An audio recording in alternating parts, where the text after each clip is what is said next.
This is Forge Daily with Mackenzie Barwell on the Forge Audio Network. Forge fans, welcome back to another episode, or welcome to. I was just thinking that maybe I shouldn't assume that you're coming back. Welcome to Forge Daily. My name is Mackenzie Barwell. I am your host, here to give you all things Forge FC. The team started practice this morning in a fun way. The activation was tic-tac-toe. It was like a relay. There were a bunch of teams paired against each other, racing to win this game of tic-tac-toe using cones. Anyways, I just thought I should mention that because I'm sure it was as much fun to play as it was to watch. And I talked to a couple players after practice about it, but we'll get to that later. In today's episode, you can expect to hear from Coach Bobby and Noah Jensen at the pre-match press conference. But let's have a look at some recent news surrounding the league and York United to get some context for what we might see tomorrow night. To refresh your memory, your Forge FC have 19 matches played with 29 total points. Fortunately, Pacific and Cavalry have 32 and 30 points, but only 18 matches played. So as we approach the end of the season, it's crucial that Forge take advantage of these remaining matches. Just like Malik said yesterday, it's now about getting results. York has also played 19 matches. They've got 25 total points, recording 7 wins, 4 draws, and 8 losses. They're still tied for 4th, and we know that since there are now 5 playoff spots available, still very much in the race for the regular season title. A name I've mentioned a few times before, another team of the week appearance for York United's Clement Baya. Last Saturday, he recorded 2 assists, winning his one-on-one battles every time without fail.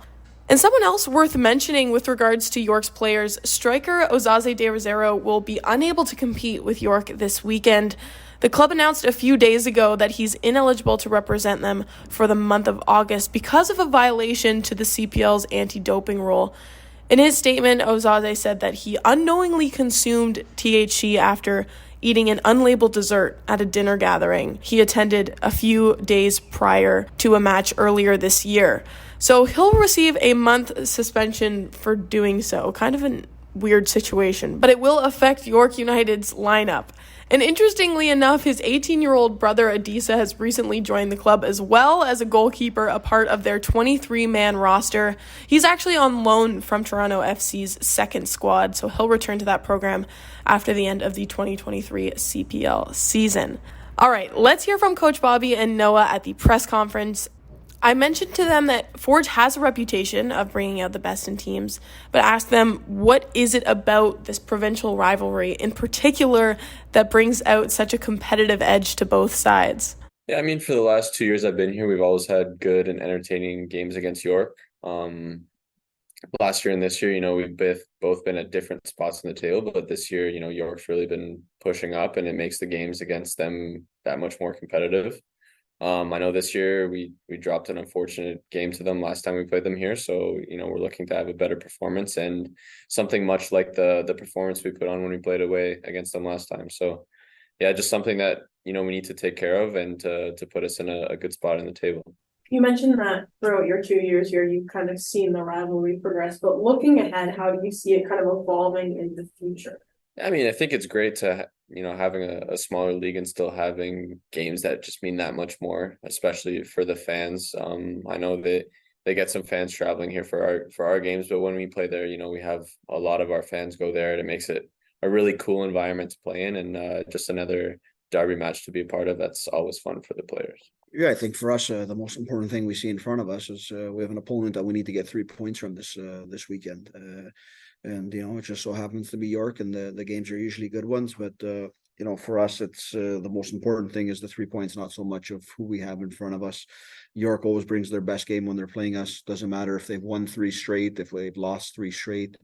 It's irrelevant. You look at a lot of the guys on the field, they may know each other or have some history, whether they've played with each other and so on. So there's a lot of things like that go into it, and the distance between our 2 clubs is just down the highway. So it always makes it for a little bit of a different match. For us, the most important thing, and because we never discuss things like that, is how we go about giving ourselves the best opportunity to win the game and get 3 points. What I know is we've created a tradition of winning at this club. When you create a tradition of winning, that means you always have to be prepared for everyone's best. whether that's York or Halifax or whoever, Ottawa.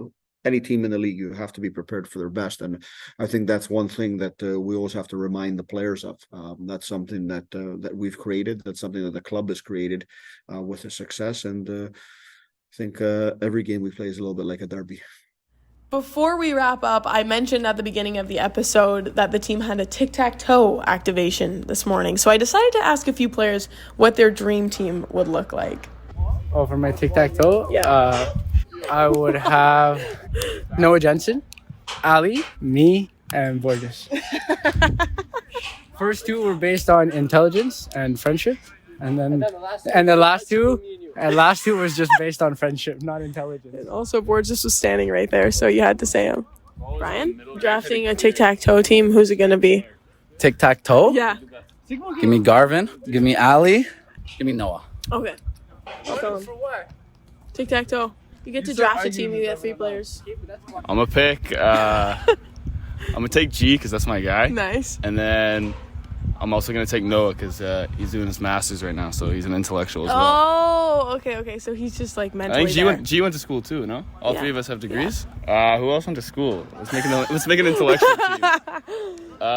Yo, Abu, did you graduate university? Yeah? Okay, we'll take a All right, we'll take Abu. Who are you drafting? 3 teams. I take my Wolves. always Wolves. The first one, and the second one I would pick Garth, and the third one.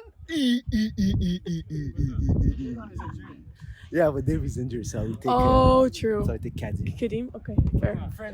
You just heard from Seba Costello, strength and conditioning coach Brian, Miles, and then Abu Sissoko.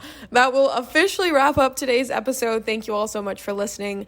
I hope I see you here tomorrow at Tim Hortons Field, 7 p.m. for the matchup against York United.